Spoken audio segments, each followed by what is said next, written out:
Boom, I'm in the room. Good afternoon, good morning, good evening, wherever you're watching from. Now, I'm coming to you live from the old Heale Manor.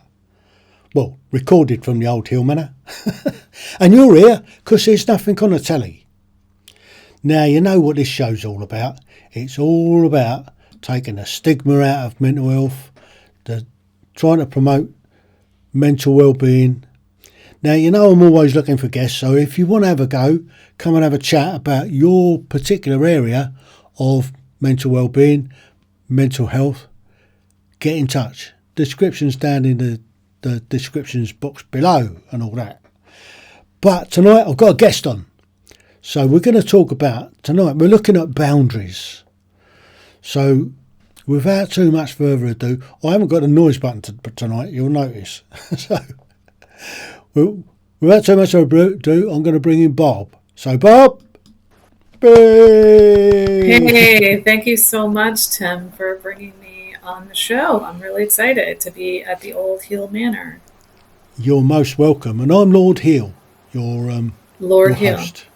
Yeah, I'm a Well, I'm lord, by the way. actually in New Haven, Connecticut on the east coast of the US, so I'm not technically there. Ah, well, I did a little bit of growing up in New Haven, No, you Sussex. didn't. I did, West Oh, Sussex, okay. West Sussex Sussex, in England. okay. My grandparents was on a farm down there, so I spent some of my youth down there. No So kidding. yeah, New Haven, East Sussex. So there you go. Anyway, Bob, your expertise is boundaries Hmm. and setting boundaries and how boundaries can help your mental well-being. So, Hmm. Bob, if you want to take the floor for a few minutes and tell us a bit about yourself and how you got into coaching and how you got into the boundaries. Yeah, will do. Absolutely. Thank you again. So, I'm a boundaries coach, but I'm also a former people pleaser, rescuer, fixer, savior, codependent enabler person. And I am 61 right now. When I was 52 in 2015, I hit a codependent bottom. And I had never heard the word codependent before. So, if you don't know what that means, welcome to the club. I didn't either. Essentially, people who are codependent are really focused on what's going on outside themselves. So often on other people, what they're doing, what they're thinking about me, trying to like manage them and help them and that sort of thing. And I had been in therapy since about 15. I had read a gajillion self help books and done workshops and work groups and spiritual groups and all that. And the way that I think about that stuff is that those things sort of scratched the surface of the iceberg of my life. But when I got hit that codependent bottom, I landed in 12-step recovery for codependence. And I feel like 12-step recovery like melted that iceberg for me. So for me, the 12 steps of recovery are where it's at. And what happened was that I had volunteered for a project serving homeless people at my church. And right around that time, a homeless guy named Dan started coming to my church as a parishioner. And he and I became very friendly. And a couple months into our friendship, we had a pretty big snowstorm here in New Haven, Connecticut. And so I invited him to stay at my home, which I now know is not normal to invite homeless people to your home. And he stayed. And then I invited him another time and another time. And within a few weeks, he was practically living at my house. And I felt trapped. He was an addict and an alcoholic. I think now, in retrospect, he may have also had some kind of personality disorder because this guy messed with my head in a way that I had never experienced before. And I was talking about him one day in therapy, and in mid sentence, I stopped and I went, "Oh my God, do you think I need to go to Al Anon?" to my therapist. And she said yes. And so, if people aren't familiar with Al Anon, it's a 12-step recovery program for the loved ones of alcoholics. And the reason that loved ones of alcoholics need a program of recovery is the things we sort of do by nature that we think are going to help the alcoholic either stop drinking or go to meetings or get into rehab or something are actually counterproductive. And we end up focusing entirely on them, forgetting all about ourselves, trying to control and manipulate them. We don't mean to do this, but we do.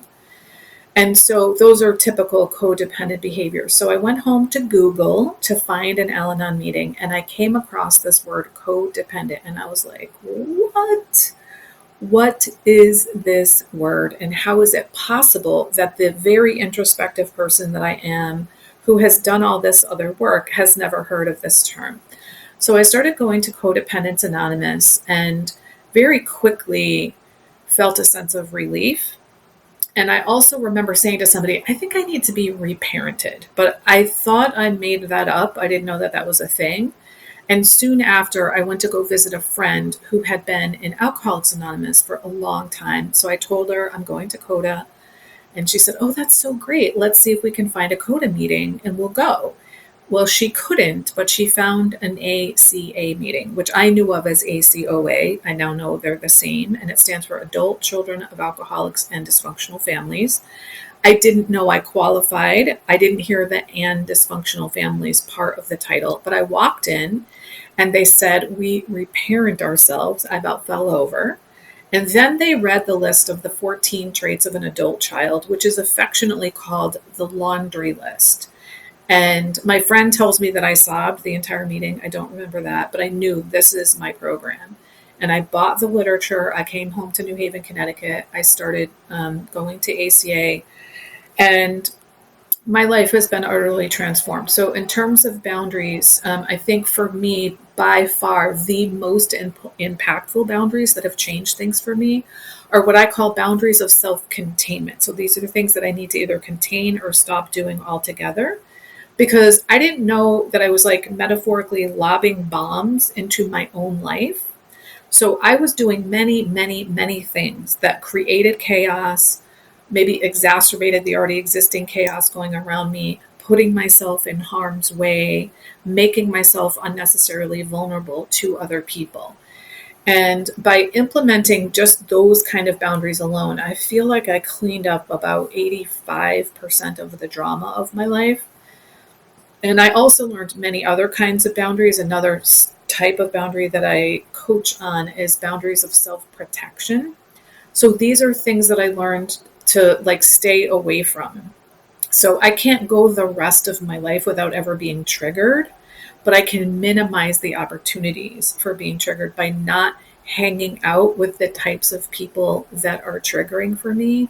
I don't have to spend time with people that are really difficult, like people that jack up my nervous system. I just didn't even know that it was an option to not spend time with certain types of people. I just grew up just believing I had to just put up with whatever was going on around me. And I have been astonished at the level of control that I am able to have over my life that I just didn't know that I was able to have. So, for example, I was a volunteeraholic before recovery. I volunteered for, I think, 13 or 14 different nonprofit organizations over the years. And I would then, of course, be known as someone who says yes. And then I would get upset. I'm like, why did she ask me 50 times to help out? Well, she asked me 50 times because I said yes 49 times. And I wondered, why am I always attracting men who are emotionally unavailable? And it turns out, not only am I attracting these men, but I didn't realize until recovery, I was also attracted to those men. So I have a part in it. And then also I learned that I was emotionally unavailable, which makes sense when you think about it, because what emotionally available man wants to be in a relationship with a woman who is emotionally unavailable? So there's a lot of emotional work that goes into building healthy boundaries. I think the number one reason why people either don't set boundaries, they're afraid to, or they cave once they set boundaries, is because they can't deal with the typically shame or guilt emotions that come up. So when I coach people, part of our work is learning how to deal with the guilt and the shame. So I felt like before I had boundaries, I was sort of like just responding to whatever was going on around me, and I wasn't living purposefully. I didn't know that. I think if you had asked me, are you living purposely? I would have said yes. And then when I look back and and try to see like what happened. What was the big shift for me from going 50 something years with no boundaries to having such healthy boundaries that I've become a coach on it? I think the core of that is that I have come to care more what I think about me than what other people think about me. Now, this doesn't mean that I don't care at all what others think of me. Of course I do. But I am no longer willing to throw my integrity out the window so that you will approve of me. So I used to say yes to things I really didn't want to do. I said no to things I really wanted to do, either because I didn't have time because I was so busy doing your stuff, or I was afraid to be judged by you because I cared so much. And I'm not willing to throw my own integrity out the window anymore. So I want your approval, but I don't need it in this like grasping way that I used to. And a lot of it has to do with because I have my own approval, because I'm not throwing my integrity out the window anymore. So what I learned was it's actually the boundary building process that got me to be able to care more what I think of me than what others do. So ironically, it was the process of building boundaries that gave me the gift of being able to build boundaries. I mean, I guess that makes sense when you say that. And also, as time went on, when people said, okay, I'm starting to understand what boundaries are, but how do I know what my boundaries are? How do I know when and where to set boundaries? And I thought about it and I realized, well, it's by what's important to you, what matters to you. So one of the things I do with my clients is I take them through an exercise to come up with their top 5 values so that they can use those as guideposts for where and when to set boundaries. So when you set boundaries in your life, it should be in such a way that is promoting and supporting the things that are most important to you. In other words, your values. So I could go on and on, Tim, but I think I'll stop there so that if you want to ask me a question or lead me in a certain direction, you can go ahead and do that, because I could talk about this stuff forever. Wow. I kind of understand where you're coming from. And yeah, from setting boundaries for yourself is kind of important. And I think lots and lots of people fall into that trap of somebody asks them if I do help out, and they immediately say yes, no problem at all, dive straight in with both feet. And before you know it, they're taking liberties with your good nature. And before you sort of realise that they are taking the mickey, you're in too deep, and you that's when you find it difficult to say, well, hold up, now you're taking a Michael. I need some of my own time.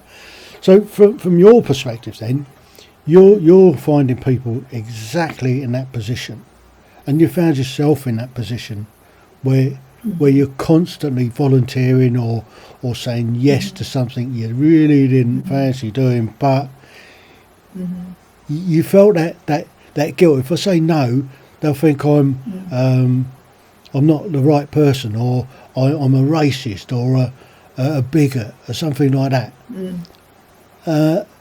When the bottom line is, it really doesn't matter what other people think of you. It's what you think of yourself. And if you can come to terms with who you are and love the skin you're in, then I think that really does go a long way.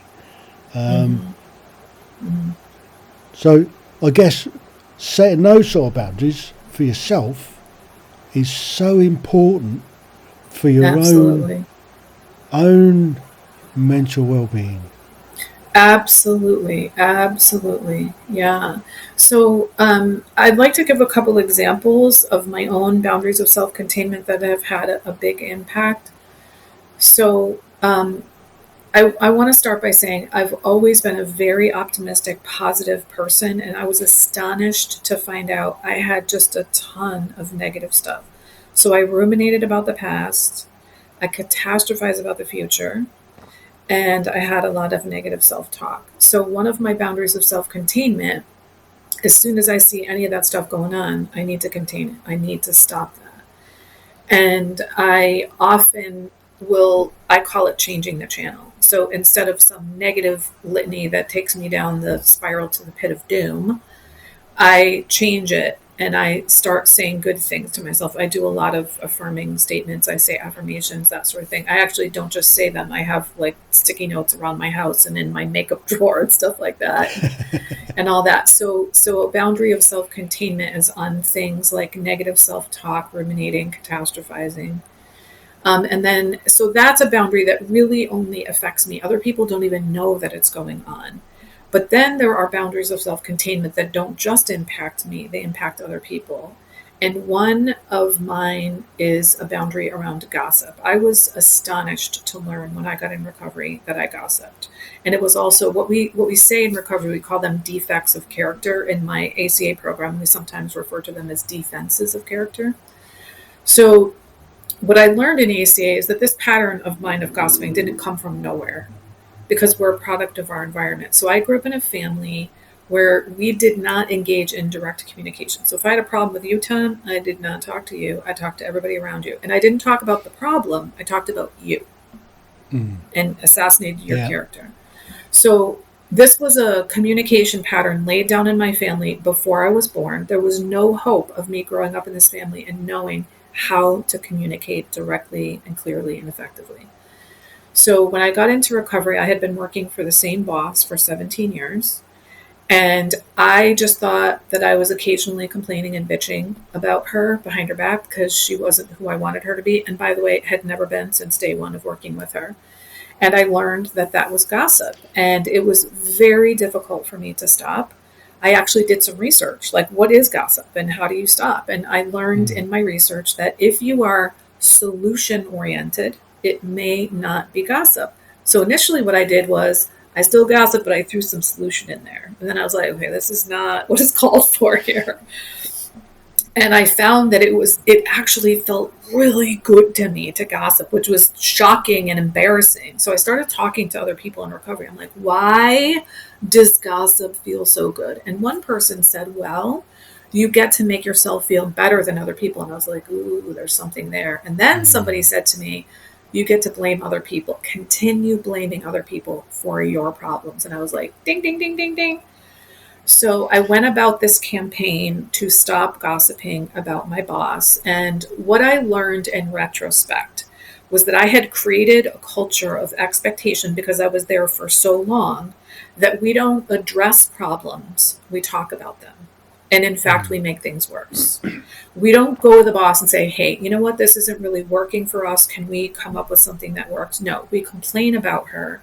And so we stay in the problem and we act like we have no agency and no ability to act. And this points me to something that has been hands down the biggest paradigm shift of my recovery, and that is coming out of victim mentality. Now, I could spot victims a mile away because as a codependent, those are the people I'm going to rescue. So I was shocked to learn that I, as a woman who always felt like I had agency, like I was a powerful woman, I had deeply entrenched victim mentality. So the idea that I was waiting for her for 17 years to change into the kind of leader that I wanted her to be is exact evidence. But where I spotted it initially was when I did a relationship inventory in recovery. And I could see the codependence in my romantic relationships get worse and worse and worse. And the theme for me was, well, if he would just XYZ, if he would just ABC, if he would, and I'm like, oh my God, this is me acting like I have nothing to do with the status of the relationship. That's victim mentality. I've got and then a I started to question for see you here. Now, I'm assuming, I'm making an assumption here, that at some stage in your recovery, you turned it round where you've tackled the problem head on with the person that's you've been bitching about all these years. You've gone to them. So I never, and you've had a face to face and said, I'm sorry, I've been doing this behind your back for years. This is the problem I've got. You've not done that? No. No, because what we learn in recovery is we make amends to people, except if it would harm them or others. It is going to harm her for me to say, I've been complaining about you behind your back for 7. She doesn't need to know that. What I need to do is what we call indirect amends. So I need to change my behavior. And then if there are other people that have been harmed along the way, I can say, I'm not going to be engaging in this behavior anymore. And that's what I did. Was the smaller team, none of them had been there anywhere as long as I had, but my smaller team, who all knew that I was in recovery, I said, listen, I know you all know that I'm in recovery. I'm changing my ways. And I have learned that what I've been doing is gossiping about the boss. And I'm really trying my best to stop. And I really hope that you will help me and do me a favor. And that is, if you hear me talking about her, go like this. Don't say something, just wag your finger, because if you say something, I'm going to feel shamed and it's not going to be good. But if you do this, I'll be like, oh, I'm on alert. Now, that never ended up happening. But what that did, Tom, was it also put them on notice. Don't gossip with me about her. And so what happened was we started focusing on solutions. We started having like touch base meetings that didn't include her so that we could effectively communicate, because like she was essentially extremely unreliable in many regards. So we would have meetings and she would create an agenda, but she would never stick to the agenda. And we had all these matters that needed to be discussed that we never got to discuss. So we would run into each other in the hallway by chance and have a serendipitous meeting and make decisions about things that were work related. And then when we had meetings, a lot of times if she wasn't there, we would sit around and complain about her and all that stuff. So we turned that all around so that, we had meetings where we're talking about solving problems in the workplace and learning how do we work around her. And then the other thing I did for her was I buffered her a lot. So she was a professor at the university, and she would just either not show up for meetings or blow people off or whatever. And I used to always like make excuses for her and try to contact her. And I started saying, she's not here. I don't know what to tell you. Or, I guess you'll have to email her. And so she started feeling the repercussions of blowing people off instead of me buffering her from that. And I got to let go of responsibility for her reputation. And that took a lot of weight off of me. And I became a way more effective employee. My team morale went way up and our effectiveness went way up. But that's because I came out of victim mentality and realized I actually can do something here. I've been waiting for 17 years for her to be a different person. And, there's a saying in recovery that I absolutely love. And it's, don't go to the hardware store for milk. And it's pretty obvious when you're talking about hardware stores and milk.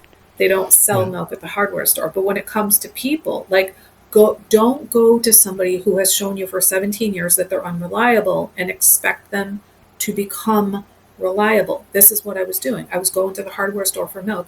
Why isn't there any milk here? Why isn't there any milk here? And that's what I see so frequently in my clients, is that they want to turn some person into a loving, nurturing person, or turn someone who's a slob into a neatnik. And they take it as a personal affront that, they're sloppy because they're doing it to me. And it's like, they're not doing it to you. They're doing it. You just happen to be in their sphere. That's victim mentality. So what's interesting is I think also people with poor boundaries, in addition to having victim mentality and being codependent, they typically have wildly unrealistic expectations of themselves, other people, and the world. That was me.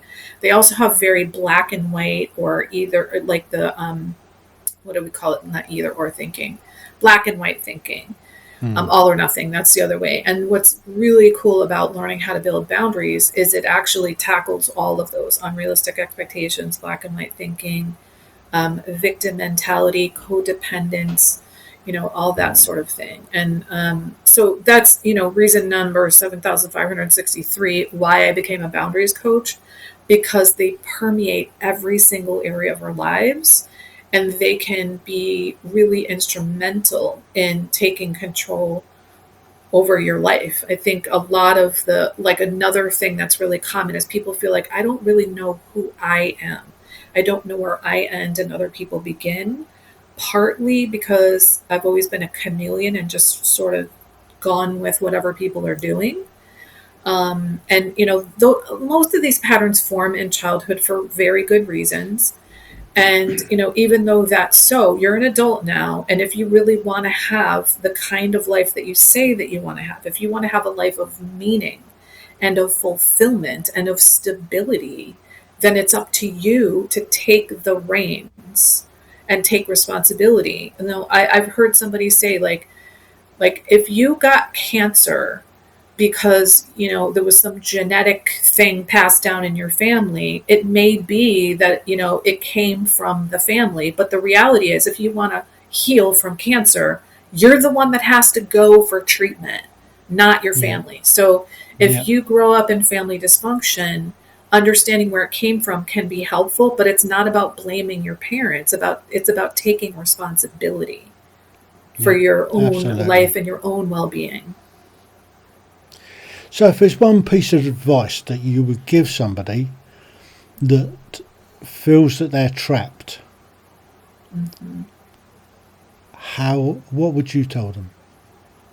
So this is what I say when I'm a guest on any podcast, whatever one thing, and it is keep the focus on yourself, because we're so focused out there on what does he think, what does she think, what do they think, what does the situation need, what does the organization need, and we're not at all paying attention to what's going on in here. And this is all we can control. You can't control people, places, and things, but you can control yourself. So focus on yourself means things like, what do I want and need in this situation? I never asked myself that stuff. Am I minding my own business? I gave tons of unsolicited advice and foisted my help on people who frankly didn't always want it. So it's fine to be helpful, but please get people's consent. Or better yet, wait for them to ask. What we say in recovery is, what is my part in things?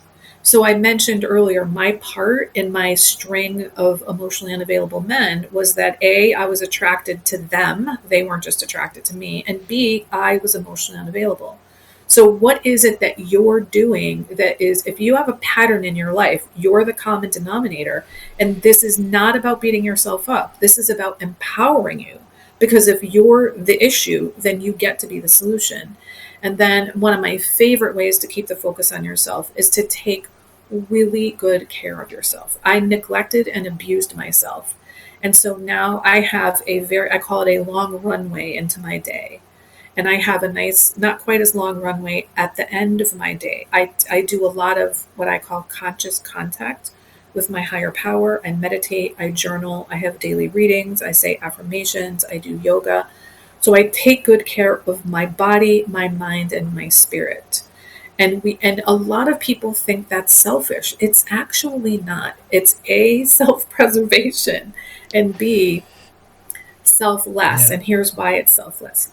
Because when you fill your cup first, you can pour from the overflow rather than pouring from an empty cup. So you have more to give. Who would you rather receive from? Someone who's pouring from an empty cup, or someone who's pouring from the overflow? Or better yet, someone who's pouring from the saucer because there's so much overflow. Well, the only way to have overflow is if you fill your cup first. Absolutely. I've always said that. Look after number one. But if you can't look after number one, how can you possibly expect to look after somebody else that you love that's going through some dramas? So it's all about loving who you are, loving yourself in your own skin, being comfortable with who you are. And I think once you've accepted that, then it's so much easier to get that overflowing cup. And then but for some people, Tim, though, that the idea of loving themselves is just so far from them. They can't even imagine what that's like, because they have such deep self-loathing. And I've worked with a number of people like that. And to be honest with you, boundaries can help with that too, because you really get to know yourself and you start showing up for yourself in a way that you probably never have before, and you build self-love. Yeah, absolutely. Well, Barb, that's been fascinating. I think I knew a little bit about it, about boundaries and stuff, but I didn't realise how deep it can go, especially with these other agencies, these other areas, these other, like AA. Mm-hmm. It's all joined up where Mm-hmm. it's the extended family. We've covered Mm-hmm. abuses before, and Mm-hmm. and that has come up in the past where Mm-hmm. it is helpful the abused family and Mm-hmm. those nearest to dearest. So I really appreciate the enlightenment that you've given us this evening. Oh, my pleasure. Thank you for giving me the opportunity to share. And I listen, I'm scratching the surface of the iceberg. There's so much more about boundaries I Yeah, I could have know. talked about. But I know that you have a limited time and people only have a limited window of how long they want to listen. So, Yeah, they've gotten a taste. yeah, and so I'll put your descriptions down in the box, and anybody that wants to follow up Mm-hmm. and learn more about boundaries, Mm-hmm. then Mm-hmm. it's the information is there. Great. Thank you so much. I appreciate it. You're most welcome. Well, that has been really enlightening. I've enjoyed that little conversation, and I can't wait for the next episode. So until the next episode, this is me, Lord Heale, signing off. So until the next one, TTFN. Ta-da for now.